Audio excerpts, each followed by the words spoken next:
It wants to give me new Skype. I want boring old Skype. Yeah, I had no choice either. I saw that it updated mine thing too, but don't you try to new Coke me, Skype. We got a thing here. And the home of the brave.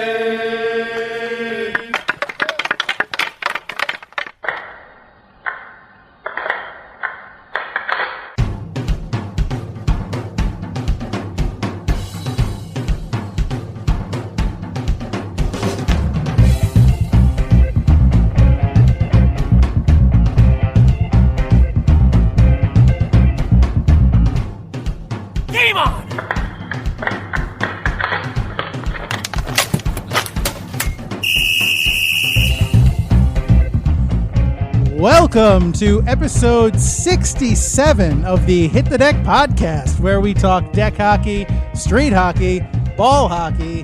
It's hockey in sneakers. And we are back from our brief 2 week, I guess, technically, 13-day, whatever. Our brief absence. We took off last week. And before we get started with this podcast proper, I would just like to take this opportunity to send out our thoughts and our prayers and our sympathies to everyone who has suffered because of the storm Harvey in the Texas and the Gulf areas. So, we are praying for you. We hope that you're able to get things together, or at least, James, may I speak on your behalf in this topic? Yeah, absolutely, especially since the New York area went through something very similar not so long ago. Yeah, so thank you for that permission. On behalf of James and myself, we're thinking of you, we're praying for you, and, we just hang in there. And it's a terrible thing. James, actually, I read just a couple days ago that they are estimating that this storm, Harvey, is going to cause as much damage monetarily. The damage is going to cost as much as Katrina and Sandy put together. That is unbelievable. It really is unbelievable, because what we went through with Sandy over here in the New York area, and the superstorm that it was, and how much, what was it, like 1,000 miles long or something? I mean, the entire East Coast was affected by it. And just from our own backyard, I mean, so many people literally lost houses and Lord knows what else. It was just a horrible, horrible nightmare. And to put that and Katrina combined for what those good people down south are going through in the Houston area and Tennessee and, like you said, in the Gulf too,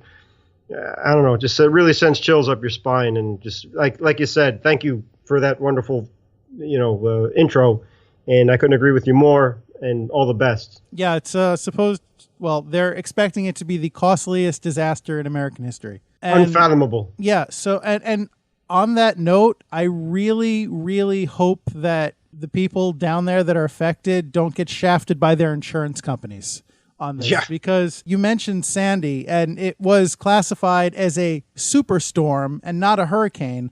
So everybody here who had hurricane insurance, their insurance carriers said, oh, this wasn't a hurricane, so you're actually not covered for this.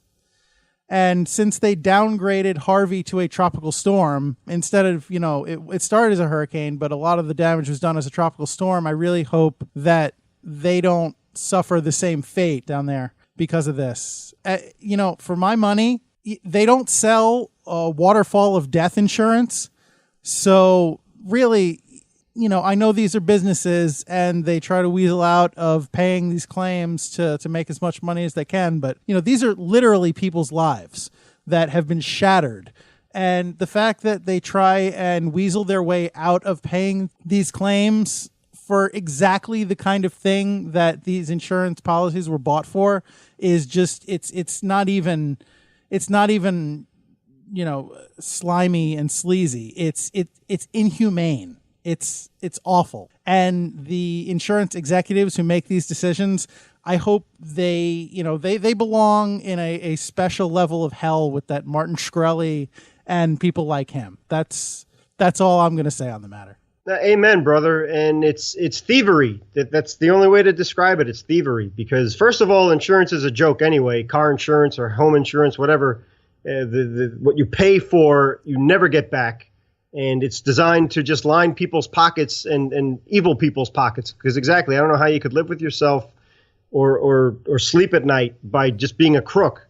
And that's how they're designed. So hopefully, like you said, from your lips to God's ears, that the good people of the South will come through and insurance companies will do what they're supposed to do instead of just robbing people. And for all the commercials you see, too, with every commercial you see is some kind of car insurance or some kind of life insurance plan. And it's just nothing but a ripoff. And the government even bakes in that you have to have insurance. So I don't know, man. But yeah, just God bless. That's the last thing these poor people need, is to deal with that nonsense. So everybody just do the right thing, for God's sake.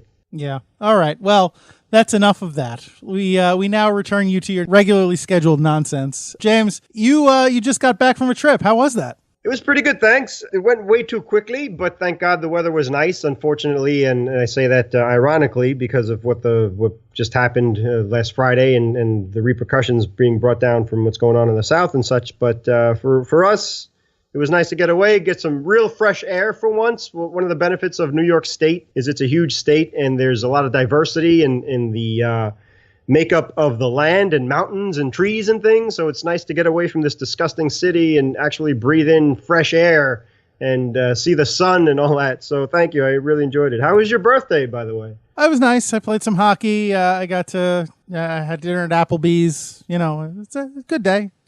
Pretty good. Deservedly so. Good stuff. Sorry I missed it. Yeah, I'm 37 now, so I feel old. 36 didn't feel that old to me. I don't know, but 37, I don't know. Maybe it's just something weird with the number, but 37 feels old. So, I'm officially over the hill. Well, I'm right in front of you by a couple of years, so I'll try and put the brakes on as best I can. But it's true, though. I remember on another note that years and years ago, I don't know if the guy was son of a doctor or whatever the case was, but at least in theory that every 7 years your body supposedly changes or whatever the case is. Mm.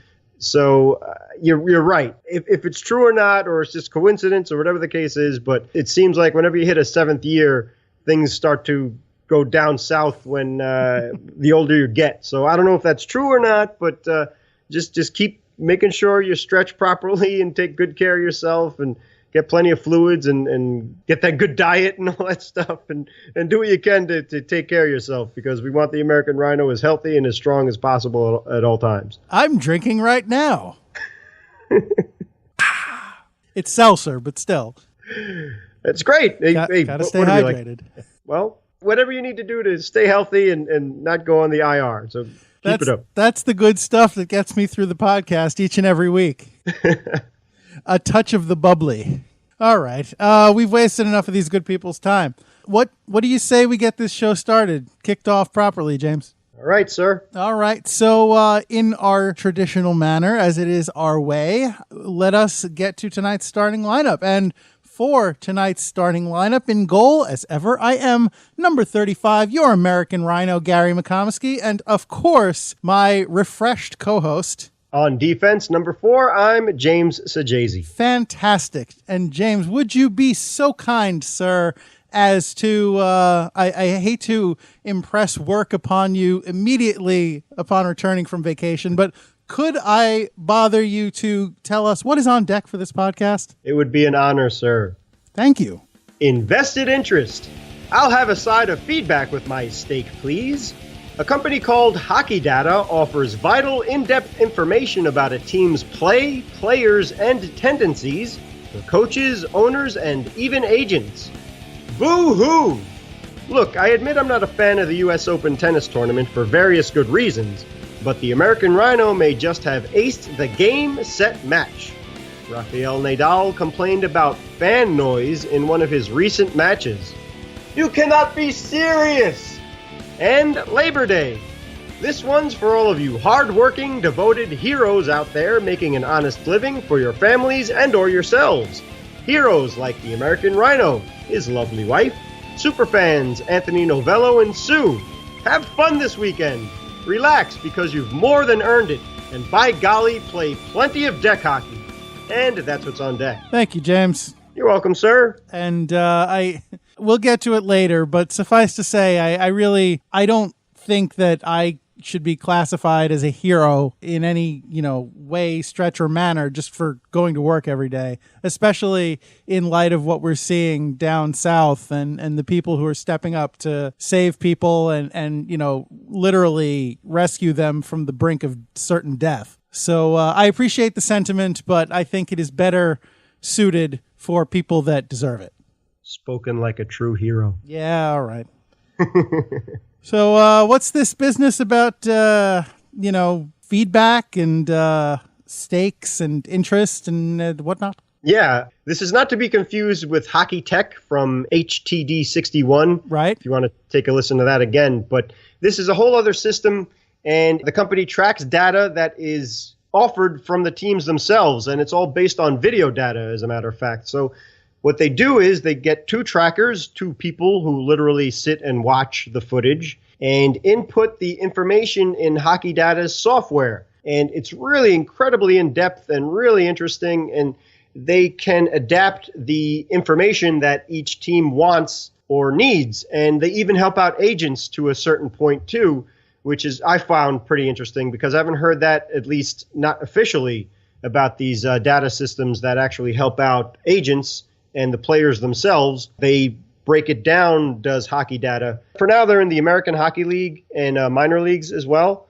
I've heard that they're in talks with at least 8 NHL teams, and they do have an official stake with one NHL team. So we'll see how that works out. And I'm sure if that team ends up winning the Stanley Cup, God forbid, but a lot of other teams will probably jump on board and see what HockeyData is all about. So this is interesting. So independent companies compiling statistics is nothing new. I mean, that's been around forever with companies like Elias Sports Bureau and what have you, that especially broadcasters rely on those extensively for their little, factoids and tidbits, like, Jean-Paul Pierre has 12 goals on Wednesday evenings when there has been a full moon within the last 2 weeks. Those kind of things. That we're used to those.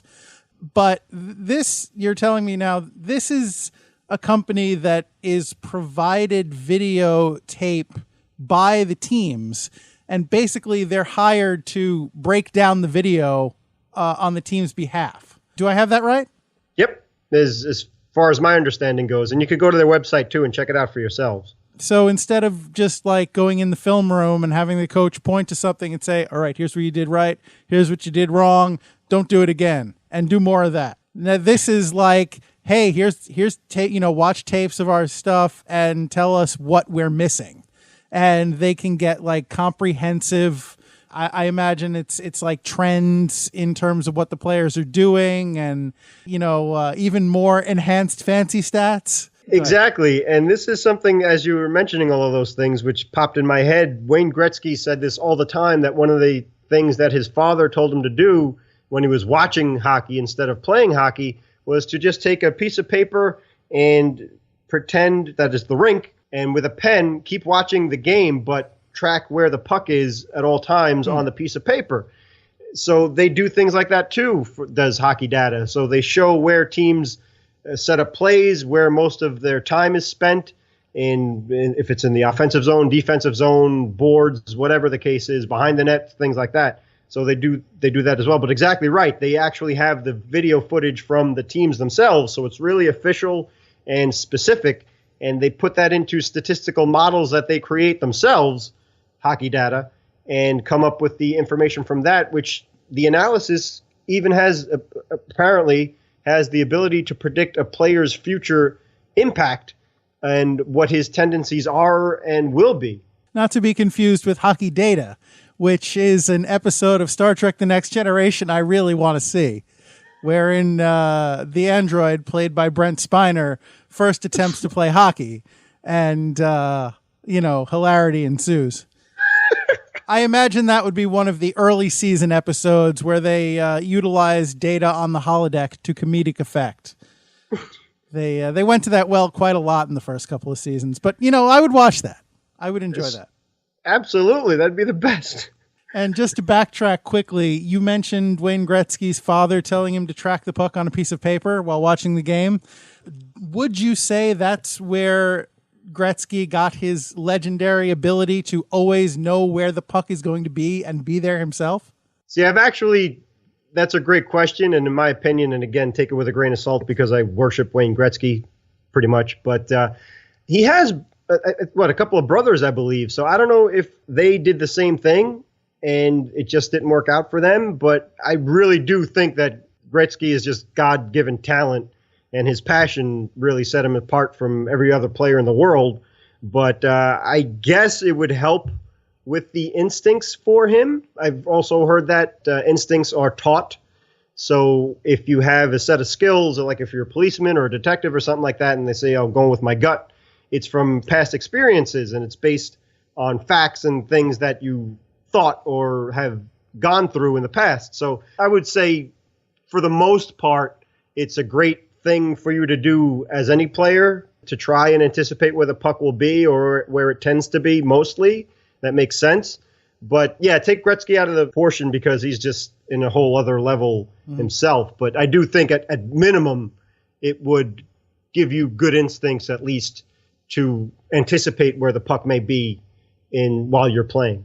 I imagine HockeyData would be able to analyze puck patterns and probabilities of where it's going to go at any given time and be able to tell you with reasonable accuracy where the puck was going to be and be there. Yes, exactly. And that's the other fascinating thing about this part is not only do they analyze players themselves really in depth, obviously what their strengths are, what their weaknesses are, and the really helpful thing is on a lower level for the player's development. So if you sign a player out of college or whatever the case is, you have him in your minor leagues, and you have a certain system in your NHL club, if this player will fit into that system and if he will develop and be the player that you think he will be for the reason why you signed him in the first place. So that's pretty interesting too. So exactly right. They'll do that. And yeah, I mean, it's a little bit more complicated than simply watching television and having a piece of paper and a pen in hand. So that's something that really caught my eye anyway for the HockeyData system. But can they use contractions? That's a key question. Can HockeyData use contractions? Well, I believe that Mr. Data's daughter was able to use contractions, correct? Lol, yes. He was very proud of that. And I think Lore does too. Yes. I have no doubt that Hockey Lore can use contractions, although they probably use inferior equipment and have ulterior motives in their statistical analysis. Exactly right. So stick with HockeyData. Yes. As the American Rhino advises, not Hockey Lore. No.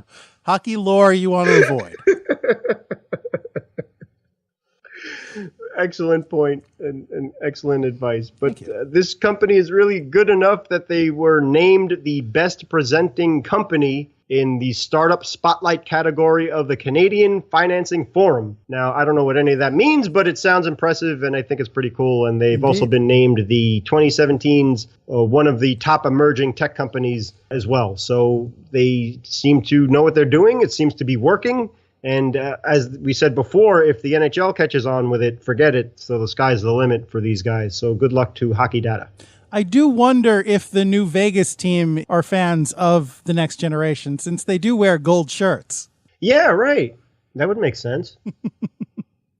And they did have that Star Trek experience in Las Vegas for a while. Yes, which bring it back, because I miss that so much. That was one of the coolest experiences of my life, period. It was awesome. Make it so.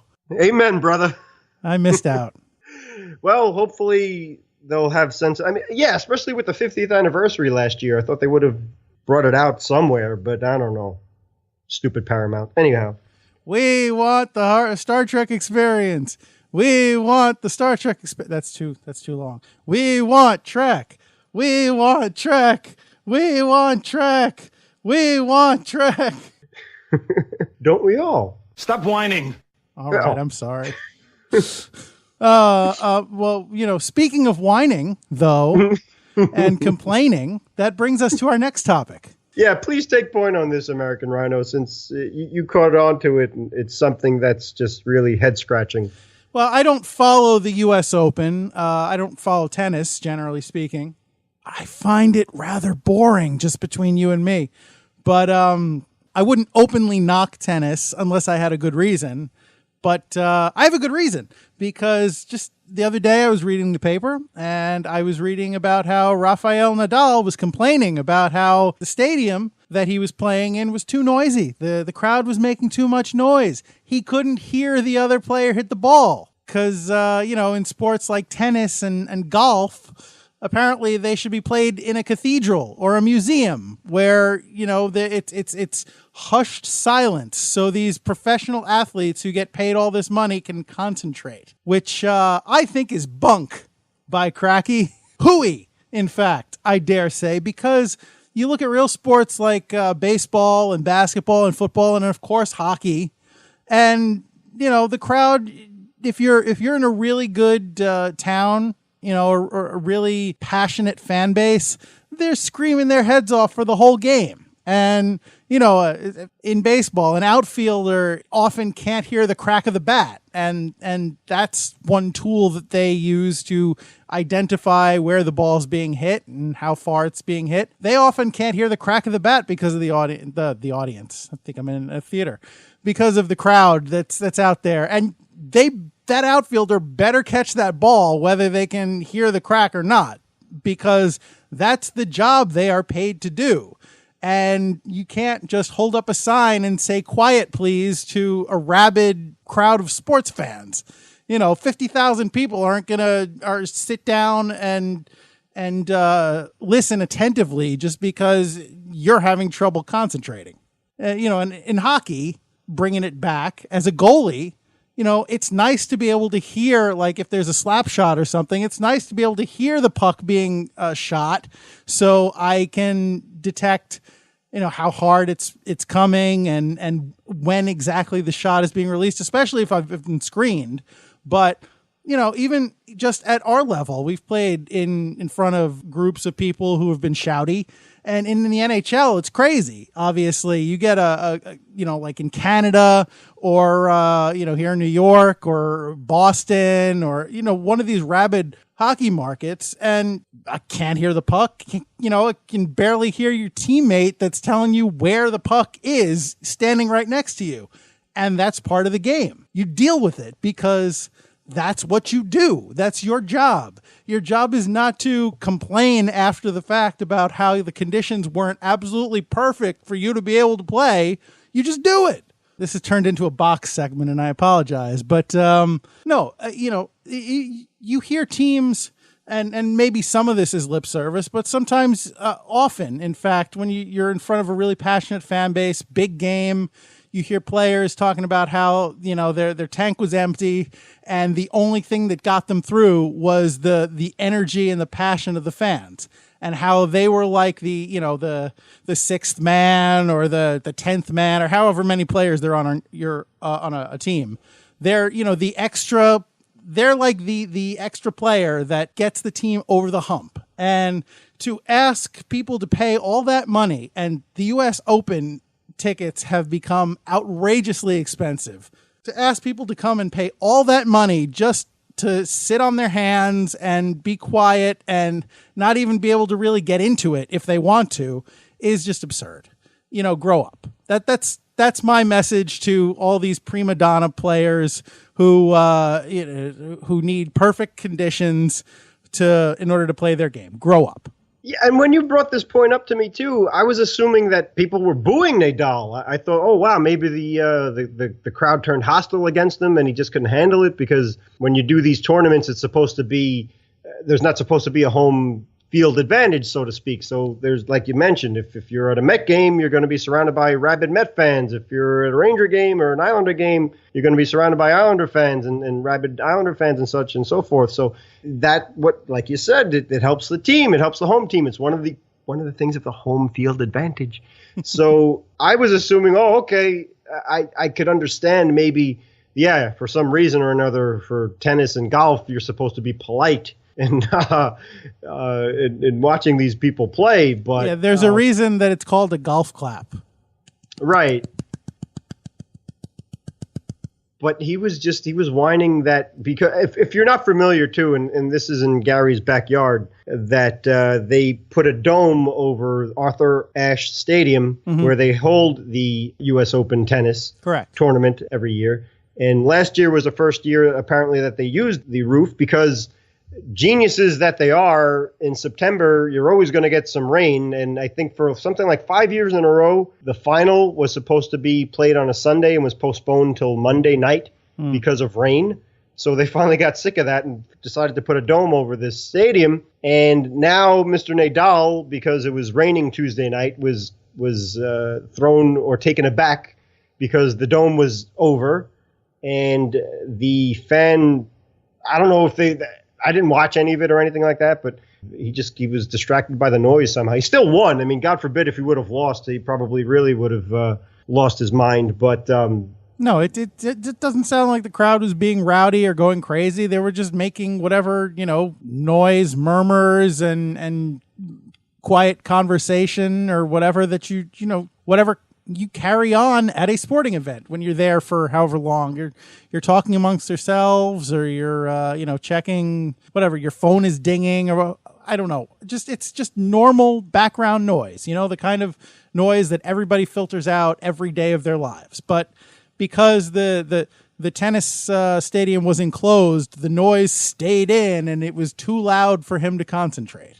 I don't know, man. And he's one of the best players in the world too. So to be that thin-skinned is, I guess that's why this isn't Hit the Tennis Court, this is Hit the Deck. But yeah, you nailed it, man. I mean, it's completely foreign to us. We're sorry that you couldn't hear each other grunt. Oh my God, I can't. That's one of the things I cannot stand. And yeah. All right, I'm finished. Who's that one that got caught for steroids too? That blonde that they tried to shove down our throats. I don't know. I don't follow tennis. Whatever. Yeah, she unnecessarily she would. Sharapova. Yeah, I think that's who it is. I mean, she would just scream every time she'd hit the ball, and it was completely unnecessary and no reason for it. So I never really got into. I mean, tennis is a great game, and please don't get us wrong here. It's a fantastic sport. We're not knocking the game themselves or the great athletes necessarily. You can get me wrong. It doesn't bother me. All right. But and again, hope that came through with paying homage to the great Mets and Rangers fan, John McEnroe, in case you don't know that. But he was known for his "You Cannot Be Serious" line. Yeah, I think even his autobiography was named that "You Cannot Be Serious." But anyway, yeah, I can't watch tennis on TV just for one of those reasons. I don't even think that the Williams sisters grunt and scream every time they hit the ball, so I don't know why somebody else would feel that she should. Was it Steffi Graf that was known for doing that? Yeah, she sounded like she was getting shot, and I think ironically she ended up getting stabbed once, literally. Some crazy fan stabbed her in the back, and I don't think she made as big a noise when she got stabbed as she was hitting the ball, but if God bless the fans, if anything, if they're drowning that nonsense out. And I don't know of any male player that's ever maybe let out some air or a silent grunt, but I don't know of any man that's screamed anytime he's hit the ball. I mean, what the heck is that? So, but that's a whole other story. So anyway, listen, I have the U.S. Open kind of in my blood in a way. My mother was watching it while she was in the hospital giving birth to me.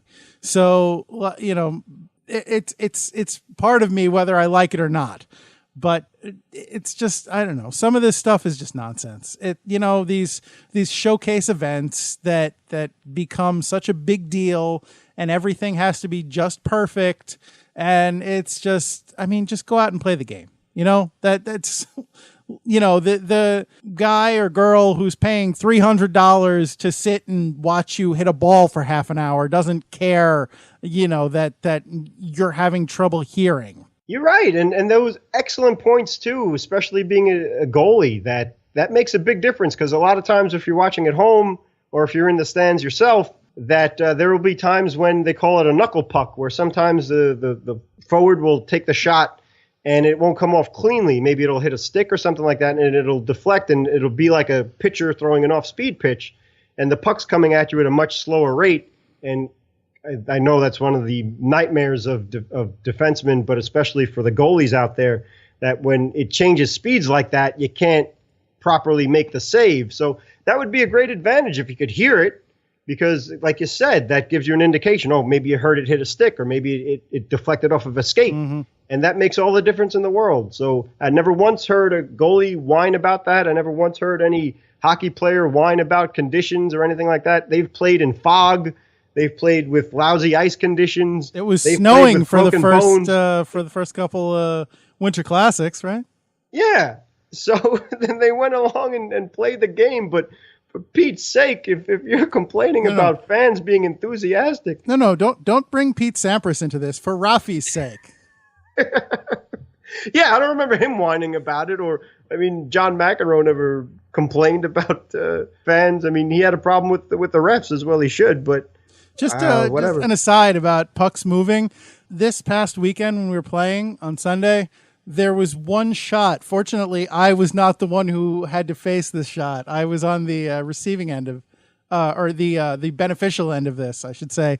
But there was one shot that was taken from not that far in front of me. It was on our side of the the center line, as it were, and it's just a really hard shot that it started out heading towards the far post side, and it was like a slider. It curved in midair inside the near post, and the other goalie didn't have a chance.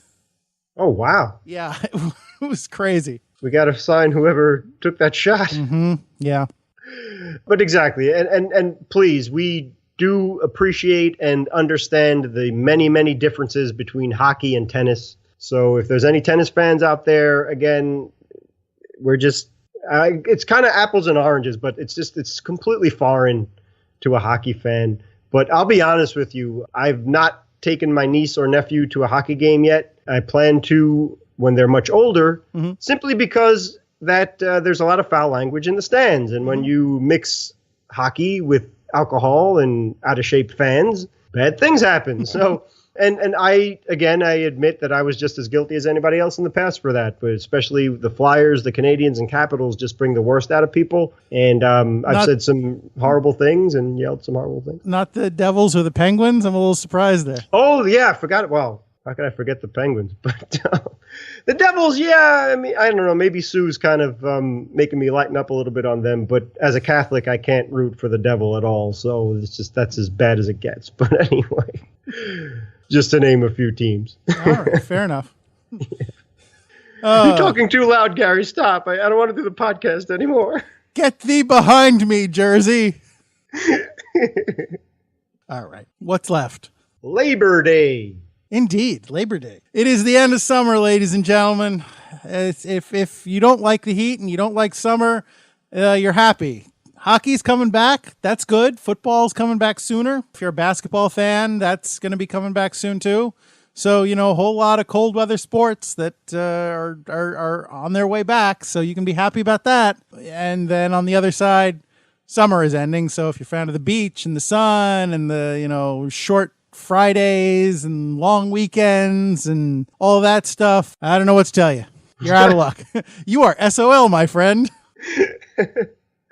As a kid, one of the things that always made me feel good about the few things that would make me feel good about this time of year.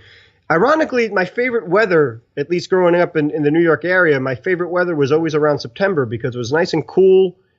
I don't do well in the humidity and the overheating parts of the summer. So my wife will attest to that. I function very poorly when it's hot. Yeah, and especially with suffering from allergies and things like that, it really makes it a little harder to breathe and just live a daily life. But, God bless air conditioning and things like that. But then you got to pay for that with the electricity bills. But September was always, I thought, the nicest weather of the year, at least around here where I grew up. And the other thing, too, was that Christmas was going to be right around the corner. It was, a few months away, but still that kept me going for saying goodbye to summer and summer vacation and baseball and all that fun stuff. So hang in there, folks. It's, tomorrow's always offers promise and good things. And yet, like Gary said, if you're a fan of summer, it'll be back. But, yes.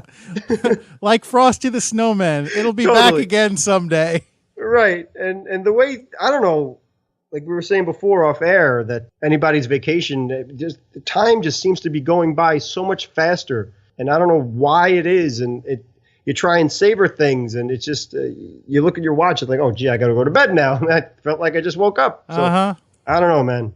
I don't know. Yeah.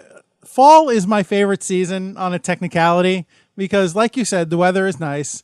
It's cool. It's not, ridiculously hot, but it's also not freezing cold. Right. In the winter, it's very cold, obviously. And in the spring, the weather is so difficult to gauge because, it can be 40 degrees one day and 70 the next, and you never know how to dress or, how to prepare yourself. So, plus fall is the season that contains Halloween, which I love to decorate for. And, is a big deal in my household. And technically speaking, fall contains most of the Christmas season. Since winter doesn't start till December 21st. So exactly. So fall just kind of gets the nod for me. Totally, man. And it's like that sweet spot of the hockey weather we were talking about, the deck hockey weather. Yeah. As long as it's not raining, you usually get that perfect, low 70s and maybe a little breeze, and that's ideal or at least hopefully good for you goalies out there. 40s and 50s is good for me, but I know for the rest of you, that's starting to push it a little bit. Yeah, but that's fine. As long as you're running around and you're having fun, and you that's okay, the 40s and 50s and stuff like that. But yeah, I guess for the forwards and defensemen, it's a little easier on us if it's like, low 70s or high 60s or thereabouts. Yeah, no doubt. Yeah. But the bottom line is, it's a guilt-free weekend too, hopefully. And again, we say that with heavy hearts, with all our brothers and sisters down there in the South dealing with the nightmares that they're going through with the weather and the repercussions of literally losing their homes and infrastructure and Lord knows what else. But for the rest of us, hopefully that, again, we continue to say prayers and donate either our talents or money or whatever we can to get the South back up on its feet. And hopefully that will be much sooner than later. I've heard the South will rise again, James. That's very true. I have confidence that they'll rebound because, say what you will about the South, they are, if nothing else, stubborn. And they're resilient and pretty impressive too. And I'll always have a soft spot in my heart because my favorite TV show in the whole world is The Dukes of Hazzard. And even though I'm an Italian from Brooklyn, I have a little bit of South and rebel in my blood with that aspect. But, really, if anybody can bounce back and be back and better than ever, it's those good people down there of the United States. But for the rest of us in Labor Day, like we were saying before, it's kind of a guilt-free weekend where you can enjoy your barbecue and hang out with your friends and do whatever and not have to worry about anything else. You could just put your feet up, you can relax, get that extra day off, hopefully. And as for the brave and wonderful police officers and firemen and doctors and nurses, even car service drivers and bus and train operators, store owners and others who have to work on Labor Day, God bless you and thank you for doing so. And hopefully that you can at least squeeze in some time to relax and enjoy yourselves a little bit over the weekend as well. James, you left out mattress salesman. Yeah. Oh, yeah. They usually do like big Labor Day sales and whatever. Yeah. Sure. Yep. But at least, you could test out the merchandise, I'd imagine, kind of hanging out if there's not many people coming in. I still can't believe that Sleepy's changed its name to Mattress Firm. They did? Yes. Yes, indeed. I don't know. I only actually know this is a thing because of something I saw in a video once, a little while ago. Apparently Mattress Firm was a chain in England, at least in England. I might have been elsewhere in Europe as well. But so I don't know if they bought Sleepy's or if they were the same company and they just decided to standardize their name or what. But so Sleepy's is now Mattress Firm because I have no good reason why. Yeah, that's another thing that you really have your finger on the pulse of because as a marketing standpoint... Leave off the last S for sanity. from a marketing standpoint, I would think that Sleepy's would be a much better name for a mattress company than Mattress Firm. I mean, what if you don't like your Mattress Firm? It sounds like mattress accountants. Yeah, right. We're only going to sell to people who like to, Klingons, I guess. They don't like to sleep on soft surfaces. I don't know. True. That's true. Yeah. That is very strange. But back to the rest of us. Any day that you do not have to deal with the horrible MTA or the nightmare commutes that it causes is a good day. So enjoy your extra Monday off for that. And above all, hopefully the weather will be nice and pleasant. Play deck hockey. Yeah. Get your friends. That was too loud. Sorry. Who are you, Rafael Nadal? What? That's too low. Come on, Goldilocks. There it is. I really need to level out all these sound cues because they're just all over the place. Well, if they don't stop screwing with your Skype account or whatever the case is, maybe you'll be all right. Yeah. Not your problem, dear listener. Which, to the American Rhino's credit, that he takes care of all of that stuff and nobody knows, and it sounds fantastic. So thank you for that. And another reason for you to enjoy your Labor Day and relax. Yeah. Yeah, I've earned it. All this time down in the podcast mines is just backbreaking. I work so hard on this show. I need a break. You do. It's true. So there. That's why they came up with Labor Day. Yeah. I don't get paid for this. This isn't a job. This is a hobby. This is a passion. Geez, if I got paid for this, I would like my job a lot more than I do right now. Yeah, well, that's to the silly people out there who aren't listening to us that could make that happen. It's their loss. So, blah. It's our loss, too. Well, yeah, of course. But but that's okay. Stop whining. Yeah, I heard you the first time. All right. Maybe HockeyData can help us out with that to get our podcast listened to. Maybe. Last minute remaining in the podcast. Thank you, Pops. All right, we got to go. We've taken enough of your time as it is. So have a great Labor Day, please. Enjoy yourself. Again, for the people down south, I can't begin to imagine what you're going through. We're praying for you, and we're pulling for you, and hang in there. It seems impossible, and it seems like it's the end of the world, I'm sure, but you'll get through it. Just hang in there. And for you, our dear listener, thank you once again for listening to another Hit the Deck podcast. We are glad to be back. We hope to be back next week for, to get back on track because it's been rocky the last few weeks, but we want to get back into the groove. So thank you for listening, and please feel free to subscribe if you have not already done so. I implore you to subscribe on iTunes or Apple Podcasts or whatever they're calling it now, on Stitcher, on Spotify. Subscribe to our YouTube channel, Hit the Deck Podcast on YouTube. We want dumb subscriptions. They are important to us. Thank you. I done it again. Thank you to Pops. Did I thank Pops? Not yet.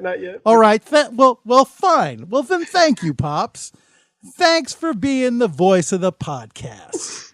Thank you to Anthony Sajazi for music, the LIQ for sound effects. I already thanked you for listening, but it bears repeating. Thank you for listening, and enjoy yourself. And I don't know. Have I forgotten anything, James? Is there anything you'd care to chip in? Well, if they want to contact us. Yes, that's true. I should tell them how to contact us so they can go, whoa! But more articulate than that, because just boo doesn't help us. We can't figure out what we're doing wrong. I mean, we could take an educated guess, but, but yeah, if you do want to contact us, please email us at hitthedeck@gmail.com. Deck is DEK, like the sport, deck hockey. You can just look at the name of the podcast. hitthedeck@gmail.com. Tweet at us at hitthedeckpod. We are Hit the Deck on Instagram and Facebook. And as previously mentioned, check out our YouTube channel, Hit the Deck Podcast. James, what do you got? You nailed it all, sir. Thank you.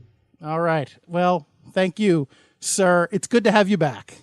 And it is good to have you back listening to us. And for all of those who checked out our live stream on Facebook a couple weeks ago, thank you for that. It was an experiment. We hope you enjoyed it. We'd love to do more. Let us know what you thought of that. If for some reason you missed out because we didn't really talk about it, we didn't advertise it on the podcast. It was kind of not a spur of the moment thing, but it was pretty last minute, so we didn't mention it on the podcast. So if you missed that, we did a live stream of Hit the Deck 66, and that is up on our Facebook page, so you can check out our nonsense visually. So that being said, as James mentioned, it is Labor Day weekend, so whether you are eating a hot dog or drinking a beer or playing deck hockey responsibly, I would remind you to remember, it's deck hockey. Don't be that guy. Thanks, everybody. Don't drink and puck.